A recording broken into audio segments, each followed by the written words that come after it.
The Museum of Islamic Art in Cairo, Egypt is considered one of the greatest in the world, with its exceptional collection of rare woodwork and plaster artifacts, as well as metal, ceramic, glass, crystal, and textile objects of all periods from all over the Islamic world. In recent years, the museum has displayed about 4,500 artifacts in 20 holds, but it houses more than 100,000 objects, with remainder in storage. The collection includes rare manuscripts of the Quran with some calligraphy written in silver ink on pages with elaborate orders. The museum has conducted archaeological excavations in the Fustat area and has organized a number of national and international exhibitions. The museum closed for renovations in 2003 and reopened 8 years later in August 2010. Although recognition of the Egyptian pharaonic art was signaled in Cairo by establishment in 1858 of the Egyptian Department of Antiquities and the Egyptian Museum, the appreciation of Islamic art lagged behind. The Khedive Ismail Pasha approved the proposal to establish a museum of Islamic art in the courtyard of the Mosque of Bibers, but this was not carried out until 1880, when Khedive Tawfiq ordered the Ministry of Endowments to set it up. Julius Franz, an Australian scholarship of Hungarian descent, the head of the technical department at the Awqaf, proposed in 1881 a gallery was accordingly furnished there in the Eastern Arcade, consisting initially of 111 architectural pieces taken from other monuments.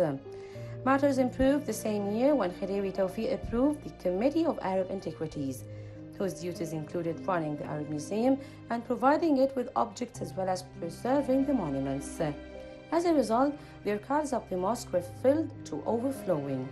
In 1884, a two-story structure was built in the courtyard to house the collection of 900 objects, although its staff consisted of only one curator and a doorkeeper.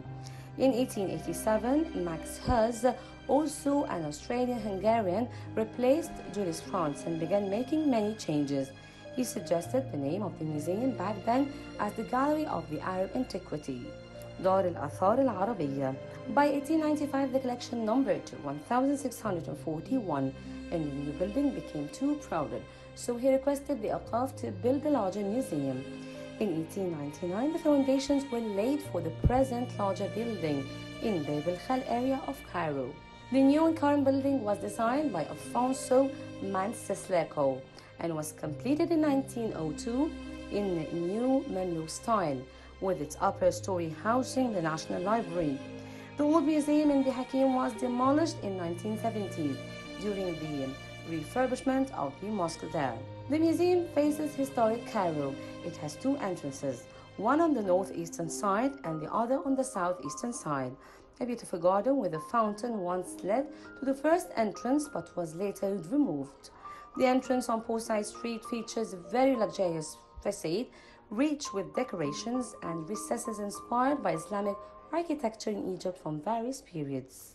The museum is a two-story building. The lower floor contains the exhibition halls and the upper floor contains the general stores.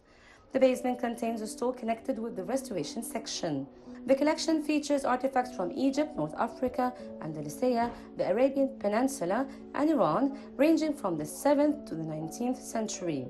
The exhibited artifacts of the right wing of the museum are divided to many periods, like Mamluk and Ottoman. The exhibited artifacts of the left wing of the museum are divided into sections by science, astronomy, calligraphy, coins, stones, textiles, and covering various epicures. The Museum of Islamic Art on the edge of Cairo holds one of the world's finest collections of Islamic art, and it's Egypt's and one of the Middle East's entire most beautiful curated museums. This is Sahar Talawi for Nile Cruise.